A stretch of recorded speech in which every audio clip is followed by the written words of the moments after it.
Olá, pessoal do canal Venha Medicina, estou eu aqui de volta, professor Ferrari, a convite do Gabriel.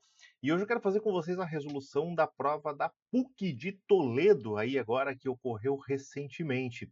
Então eu optei por fazer o seguinte, eu coloquei a própria prova aqui, nós vamos dando uma olhada nas questões e vendo alguns pontos aqui, mas eu já adianto para vocês que dê uma olhada de antemão, é claro, e a prova está bem tranquila, né? Bem tranquila, assim, no sentido de não enxerguei grandes questões a serem corrigidas, mas claro que sempre tem um pontinho ou outro que a gente vai vendo aqui, tá? Então vamos começar aqui pela questão 43, no caso, que é a nossa prova de história, que é uma prova sobre os Omíadas, né? Uma questão sobre os Omíadas. Então, em seu novo reino, os Omíadas envolveram-se no mesmo processo de mudança que ocorria no Oriente. Então vejam aqui já um ponto que a gente vai precisar se localizar geograficamente, né? Ele está falando, ó, os Omíadas envolveram-se no mesmo processo de mudança que ocorria no Oriente. Se eles ocorrem no mesmo processo do Oriente, quer dizer que eles não são do Oriente. Mas vamos embora. Uma sociedade em que os muçulmanos governavam uma maioria não muçulmana foi se transformando numa sociedade em que a maior parte da população aceitava a religião e a língua dos governantes, e um poder que governava a princípio de um modo descentralizado foi se tornando, por manipulação política, um poder poderosamente centralizado, governando mediante o controle burocrático. Mais uma vez, criou-se uma nova capital, Córdoba, sobre o rio Guadalquivir. O rio proporcionava um curso d'água para trazer volumes necessários à alimentação e à indústria. Nas planícies em torno, os grãos e outros produtos agrícolas de que a cidade precisava eram cultivados em terras irrigadas. Córdoba era também um ponto de encontro de estradas e um mercado para o intercâmbio de produtos agrícolas entre as regiões. Mais uma vez, à medida que a dinastia se tornava mais autocrática, mais se retirava da vida da cidade. Então, olha aqui, ó. De acordo com os seus conhecimentos sobre Al-Andalus e o texto anterior. Gente, os Omíadas, eles vão ser uma dinastia, né? Um governo islâmico que se estabelece na Península Ibérica, ali a partir do século 8, 9, para mais ou menos por ali, né? E o que ele está falando? Que os Omíadas, eles vão ser, olha, uma sociedade em que os muçulmanos, eles eram muçulmanos, né? Os Omíadas, governavam uma maioria não muçulmana, de cristãos e judeus, que era o que se encontrava bastante ali na Península Ibérica, certo? Tanto que veja aqui, ó, Córdoba, né? Para quem conhece um pouquinho ali onde fica Córdoba. Córdoba atualmente fica na Espanha. Mas então vamos lá. A primeira, a tolerância religiosa dos conquistadores com relação a judeus e cristãos os permitiu a manutenção de direitos pessoais religiosos, através do pagamento de tributos e da submissão à autoridade local. Certíssimo. Isso aqui é um conceito que tem aparecido bastante em diversas provas, na verdade, ultimamente, né? Essa ideia do domínio muçulmano sobre determinadas regiões que permitiam que os povos conquistados exercessem a sua própria religiosidade. Ou seja, ali no Al-Andalus, né, durante o domínio da dinastia Omida al-Andalus, para quem não conhece ou não ligou o nome ainda, seria hoje a região da Península Ibérica, Espanha e ali por diante. Existiam muitos judeus e cristãos, né? E os muçulmanos permitiam que os judeus e cristãos conservassem sua liberdade religiosa. Não havia a imposição da fé. A única diferença é que eles pagavam um imposto a mais, o imposto da fé. Mas eles pagando, eles poderiam preservar e ali manter seus ritos religiosos e culturais tranquilamente, tá? A um está correta. 2. A economia do califado foi bastante próspera, baseada em moeda, fundada em um comércio muito significativo, uma produção artesã e técnicas agrícolas mais desenvolvidas que em outras partes da Europa. Tá tudo aqui, né, gente? Ó, falando das estradas, aqui, ó, o curso d'água, né, ó, para trazer o volume de produtos necessários à alimentação e à indústria. Nas planícies, ó, os grãos e os outros produtos agrícolas eram cultivados em terras irrigadas, mais desenvolvido que outras partes da Europa, né? Essa 2 está toda no texto ali, sem grande segredo. Tá certíssima. 3.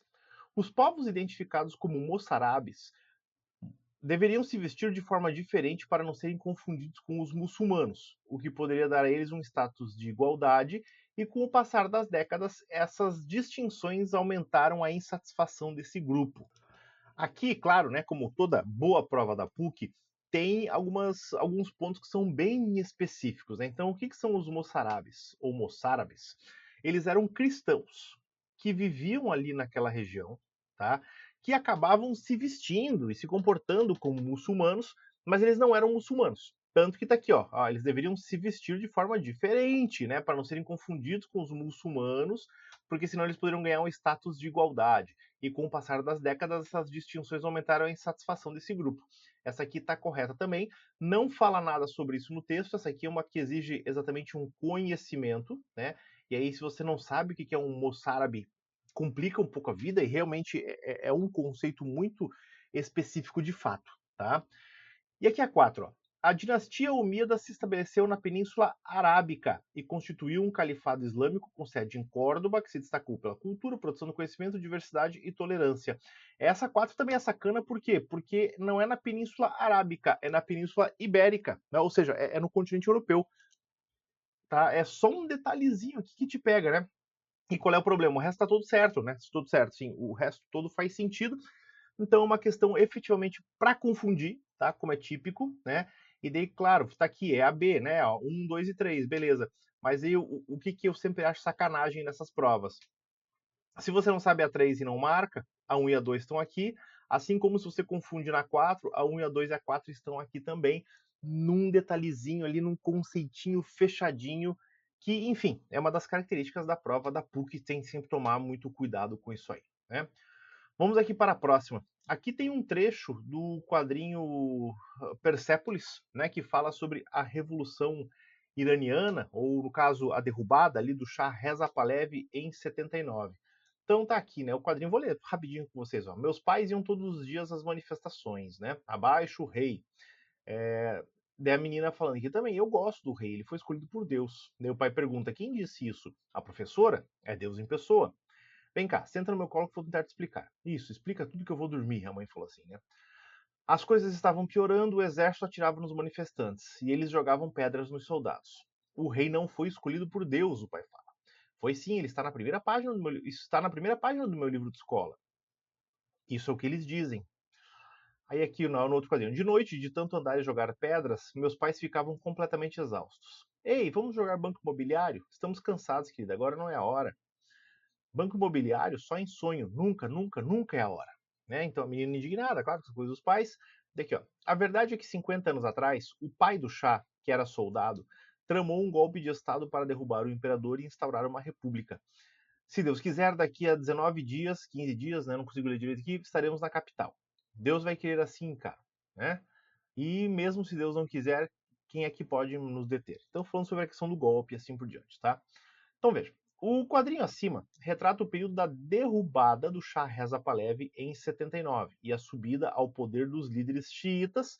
Isso aqui em 79 é a famosa Revolução Iraniana, que leva ao poder o grupo xiita, como está aqui, né, com a figura do Ayatollah Khomeini, e consolida o Irã como a primeira república, né, o primeiro governo teocrático xiita moderno, né, no contemporâneo, vamos dizer assim. A primeira. Durante a Segunda Guerra Mundial, o pai do Shah tramou um golpe com a ajuda dos britânicos e dos americanos que tinham grande interesse nas imensas jazidas de petróleo do Irã. Tá correto, né? Isso mesmo fala aqui, ó. Ó, o pai do Shah tá aqui em cima, né? Se você não sabe, mas isso tá aqui no texto, né? No quadrinho. É uma questão de interpretação. Ó lá. A Revolução Iraniana, que tem seu início retratado nos quadrinhos, transformou o Irã, até então uma monarquia autocrática pró-Ocidente, em uma república islâmica teocrática. A Revolução Iraniana, ela é essa aqui de 79, tá? Que tem seu início retratado aqui, beleza? O Persépolis ele fala sobre isso. Transformou o Irã numa monarquia autocrática pró-Ocidente, que realmente lá era pró-Ocidente, e em 79 ela passa a ser uma república islâmica teocrática de caráter nacionalista, né? A 2 está correta também. 3. Havia uma forte ideologia de controle e dominação social e cultural na sociedade iraniana durante o governo de Reza Pahlavi. Contudo, havia maior abertura para práticas culturais e sociais ocidentais. Ó, essa forte ideologia de controle e dominação social está aqui, ó, né, nesse quadrinho aqui, ó, está na primeira página do meu livro de escola, onde falava que o rei era escolhido por Deus, né? Então era isso mesmo, tá? Então, embora fosse fechado, ao mesmo tempo havia sim essa abertura para práticas culturais e sociais ocidentais. Tanto que é muito comum, vocês já devem ter visto de repente na internet, aquelas coisas assim, ó, fotos do Irã antes da Revolução. Aí tinha lá as mulheres de vestido, mini saia, ou seja, bem a moda ocidental, as mulheres frequentando as universidades, né, que é exatamente as discussões que existem hoje lá no Irã, da falta de liberdade das mulheres, assim por diante. Então, a 3 está correta, né? Aí aqui a 4, ó. O golpe, orquestrado por ingleses e americanos, foi oriundo do boicote promovido pelo governo do Irã à venda de petróleo para as nações estrangeiras na década de 50. Esse boicote aqui ele não existiu, tá? Era uma questão mesmo de controle, né? Porque já era pós-Guerra Fria, tá? Então tem toda aquela questão de busca pelo petróleo e assim por diante, mas não é por boicote não, tá? Então ficou mesmo correta a 1, a 2 e a 3 também, tá bom? Vamos lá para a próxima aqui, ó. Né? Leia o texto abaixo, que inclusive é do texto aqui, ó, o Caliban e a Bruxa, né, da Silvia Federici, que está no edital da UFPR desse ano. Então vamos lá. Atualmente pouco se sabe sobre as diversas seitas hereges, cátaros, valdenses, os pobres de Lyon, espirituais, franciscanos ou fraticelli apostólicos, que durante mais de 3 séculos floresceram entre as classes baixas da Itália, França, Flandres e Alemanha, no que, sem dúvida, foi o movimento de oposição mais importante da Idade Média. Isto se deve, fundamentalmente, à ferocidade com que foram perseguidos pela Igreja, que não poupou esforços para apagar todo o rastro de suas doutrinas. Foram convocadas as cruzadas, tal como a dirigida contra os albigenses, contra os hereges, da mesma maneira que se convocaram cruzadas para libertar a Terra Santa dos infiéis. Os hereges eram queimados aos milhares na fogueira, e para erradicar sua presença, o Papa criou uma das instituições mais perversas jamais conhecidas na história da repressão estatal, a Santa Inquisição. Então tá falando aqui agora, gente, ó, dos movimentos heréticos que vão ocorrer ali na Europa, tá? Vamos se localizar aqui, ó. Itália, França, Flandres e Alemanha. Flandres é a região onde hoje seria ali mais ou menos a Bélgica, né? Ao norte da Europa, aquela coisa toda. E essas seitas, né? Esses hereges, eles surgem principalmente como questionamento à ordem religiosa ou à ordem da igreja. E aí, contra esses hereges, é criada a Inquisição, como está aqui, né? E, inclusive, são convocadas cruzadas, né? Ó, cruzadas, tal como, né? Ó, da mesma forma que se convocaram cruzadas para libertar a Terra Santa, ou seja, da mesma forma que se convocaram cruzadas para ir lá, para Jerusalém, aquela coisa toda, também foram criadas espécies de cruzadas para combater as heresias. Né? É isso aqui que o texto está nos dizendo. Né? Então, sobre as heresias e a posição da Igreja Católica. Eu acho interessante isso, inclusive, que é dentro de uma prova de uma católica. Né? Olha só a autocrítica deles. Né? Assinale a alternativa correta. A heresia constituía tanto uma crítica às hierarquias sociais e à exploração econômica, quanto uma denúncia da corrupção clerical. Beleza. Aqui é importante a gente lembrar a diferença, gente, entre o herege e o infiel, tá? Ó, são coisas diferentes, né? O herege, ele é um cristão, mas ele discorda do quê? Ele discorda dos dogmas da igreja. Né? Ele não deixa de ser um cristão, tá? Mas ele é um cristão, abre aspas aí, desviado, vamos colocar assim, né? Ele não concorda com determinados pontos da igreja. Já o infiel, ele é seguidor de outra religião, tá? Então, por exemplo, o muçulmano, né? O islâmico, tá? Ele é um infiel, mas não é um herege, são coisas diferentes, tá? 2. A perseguição aos hereges se restringia à igreja sem que atores seculares desempenhassem um papel para violentar e coibir os hereges. O que ele está dizendo? Ó, se restringia à igreja sem que atores seculares. O que seriam atores seculares? Seria a nobreza, né? Seria pessoas que não pertencem à igreja. Só que, se a igreja ela convoca cruzadas para combater os hereges, quem que ia para as cruzadas? Obviamente que iam ordens religiosas, aquela coisa toda, mas nobres também participavam das cruzadas.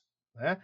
Então, se nobres também participam das cruzadas, o que, que acontece? Nós temos, sim, atores seculares. Tá? A 2 está errado. 3. A igreja usava a acusação de heresia para atacar toda forma de insubordinação social e política, até mesmo convocando cruzadas contra grupos que se negavam a pagar o dízimo. É o que está aqui em cima, né? Tranquilamente. Tá? 4. Muitos hereges compartilhavam do ideal de pobreza apostólica e do desejo de regressar à vida simples comunal, que caracterizava a igreja primitiva. Perfeito, é isso mesmo, tá? Muitos, né? Tá dizendo, não é todos, né? Não está dizendo que é toda heresia, mas muitos hereges compartilhavam essa ideia, olha, né? Lá, como lá Jesus falou, a ideia de defesa da pobreza, né? Uma vida simples, sem luxo, sem a coisa toda da igreja também. tá certíssimo aqui a 4. Agora a 46. Como resultado das campanhas militares de Alexandre Magno, ou Alexandre o Grande, surgiu a cultura helenística. Houve influência da cultura oriental sobre a grega, porém não se deve superestimar a importância dessa influência. Na realidade, os caracteres da cultura grega sempre foram dominantes. Né? Então, o que o texto está nos dizendo? Que mesmo nessa fusão ali de cultura grega e cultura oriental, a cultura grega ela sempre foi dominante, né? Nessas trocas culturais aí. De acordo com os seus conhecimentos sobre as conquistas de Alexandre e a cultura helenística, assinale a alternativa correta. Apresentando-se como herdeiro do helenismo clássico, as conquistas de Alexandre inseriram o Oriente Mediterrâneo e o Egito na zona cultural grega. Perfeito, né? Tanto que o Alexandre, quando ele inicia suas conquistas, ele sai da Grécia, primeiro toma o Egito e depois parte em rumo ao Oriente, chegando ali até perto da fronteira do que hoje seria a Índia atualmente. Aqui a alternativa 2, gente. Ó. A cultura helenística surgiu da associação entre elementos culturais gregos e o de civilizações dominadas por Alexandre, sendo a ciência uma área com bastante desenvolvimento. Perfeito também, tá? Sem grandes problemas aqui. 3. A luta decisiva de Alexandre contra as tropas persas aconteceu durante a Batalha de Galgamela, e essa vitória marcou o fim do reinado de Dario III sobre o Império Persa. Aqui, novamente, né, um ponto ultra, hiper específico, que, sinceramente, isso aqui é coisas que nem mesmo eu falo em aula, né, porque são coisas que às vezes passam batidas, essa coisa de batalha, não sei o que, não sei o que, não sei o que, não sei o que, mas ela tá certa, né, o Alexandre, ele parte para cima do Império Persa, né, e a Batalha de Galgamela, inclusive, ela é historicamente reconhecida pela questão estratégica do Alexandre e porque ela marca o fim exatamente do Império Persa. Tranquilão também a 3. Quer dizer, tranquilão, né? Tá correta, mas enfim, dentro dessa especificidade, desse nível de aprofundamento que a PUC nos exige, né? Mas aqui tem uma vantagem, né, gente? Se a gente vai olhar as alternativas, ó, aqui não tem alternativa com pegadinha. Ou melhor, até tem, mas a 4 não tá difícil, querem ver? Ó? A 4. Os habitantes de Alexandria, a capital do Império de Alexandre, recusavam-se a admitir a presença de estrangeiros. Qual é uma das grandes marcas, gente, das conquistas do Alexandre? Exatamente essa pluralidade, a diversidade e a interconexão de saberes de Ocidente e Oriente. Então é difícil a gente imaginar que uma cidade, né, dominada, governada por Alexandre, que não tivesse a presença de estrangeiros, porque uma das características do Alexandre é exatamente incentivar as trocas culturais e todo mais, né, que envolve, então a presença de estrangeiros era sempre muito forte na grande maioria das cidades, tá? A 4 ela tá bem errada, né? Então por isso que eu falei para vocês, ó, se você ficou em dúvida na 3, não tem uma alternativa 1 e 2. Estão vendo? Né? Daí se você elimina 4, você consegue acertar aqui por eliminação mesmo de fato. Né? Vamos lá agora para a 47 e última, que é uma de história do Brasil, né? Até agora não teve história do Brasil, então nossa primeira. O novo plano econômico, transformado em lei pelo decreto de 17 de janeiro de 1890, isso aqui é início da Primeira República. Conservava a essência da lei bancária de 1888, mantinha os empréstimos à lavoura e autorizava a utilização de títulos públicos como cobertura para a emissão. O privilégio dos bancos emissores, entretanto, provocou manifestações contrárias, levando o governo a admitir que outros estabelecimentos fossem também credenciados a emitir dinheiro. Com isso, houve um aumento exponencial na quantidade de papel moeda, que passou a ser emitido num volume bem acima das necessidades econômicas da sociedade. Para ganhar a boa vontade dos fazendeiros e comerciantes, Rui Barbosa autorizou ainda os bancos privilegiados a emitirem notas lastreadas em bônus do governo. Isso atendeu ao interesse da elite proprietária, mas facilitou ações desonestas e o descalabro que se registrou na Bolsa de Valores. Aqui, gente, está falando sobre a famosa crise do encilhamento que vai ocorrer na Primeira República, que vai trazer uma crise econômica na Primeira República, inclusive está aqui embaixo, né? Sempre lembrem de dar uma olhadinha na referência bibliográfica, pode trazer alguns dados, e é a crise do encilhamento. Né? E está aqui embaixo também, né? Sobre a chamada crise do encilhamento, assinale a alternativa correta. A primeira, período de recessão que marcou o governo de Floriano Peixoto, no qual evitaram-se investimentos na indústria brasileira para conter a inflação e a especulação financeira. Aqui é uma pegadinha, né? Porque o encilhamento, ele marca, olha aqui, ó, o governo de Deodoro da Fonseca. Inclusive, no governo do Floriano Peixoto, nós vamos ter algumas medidas que vão recuperar, ao menos assim, num primeiro momento, recuperar de forma não tão profunda, mas recupera um pouco a economia brasileira, que é exatamente o que? Investimentos na indústria brasileira. Tá? O Floriano Peixoto ele vai adotar um caráter mais protecionista de mercado, vai aumentar os impostos para produtos importados para fortalecer a indústria brasileira, para tentar sair um pouco dessa inflação e desse processo todo que veio. Né? Então não é no Floriano Peixoto, é sim no governo do Deodoro da Fonseca, no qual as políticas do então ministro da Fazenda, Rui Barbosa, tá aqui o Ruizão, cadê o Ruizão? Tá aqui em cima, ó, levaram à emissão sem controle de dinheiro. Está escrito aqui, né? Ó, a quantidade de papel moeda que passou a ser emitido num volume bem acima das necessidades econômicas da sociedade, né? Ó, emissão sem controle de dinheiro por parte do governo e de ações sem lastro por parte das empresas. Isso aí tá tudo ali em cima, tá tudo aqui no texto, tá, gente? 3. A crise foi causada pela quebra da Bolsa de Valores. Daí você leu Bolsa de Valores aqui e opa, e marcou, né? Não, cuidado, tá, gente? Não é que quebrou a bolsa, né?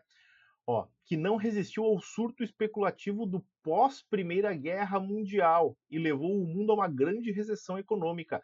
Vamos, ó, tá tudo errado, né? Porque aqui, ó, é 1890, tá? A Primeira Guerra Mundial acaba em 1918. Tem uma questão cronológica que tá errada aqui também, né? E levou o mundo a uma grande recessão econômica. Ou seja, eles quiseram misturar aqui na 3 crise de 29 com o problema brasileiro.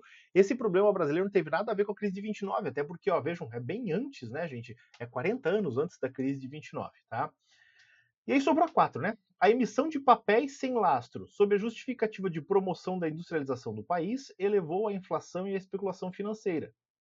Acho que esses As não são craseados aqui, né, dona PUC, ó. Tá?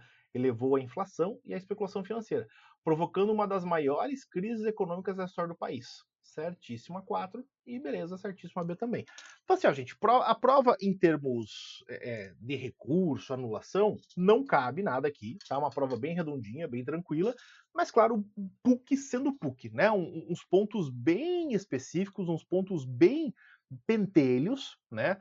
Então, numa ou outra, daquela ali do Alexandre, por exemplo, da Batalha de Galgamela, tu podia eliminar, porque a 4 ela era tranquila.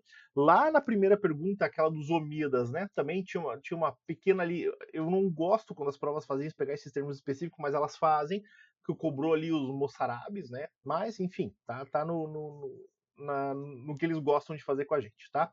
Espero que a resolução tenha te ajudado. Convido você a me seguir lá no Instagram, tá? @professor_Ferrari e também aqui no YouTube, tá? youtube.com/professor Ferrari, aí no YouTube é tudo junto. Beleza, gente? Um grande abraço, até uma próxima.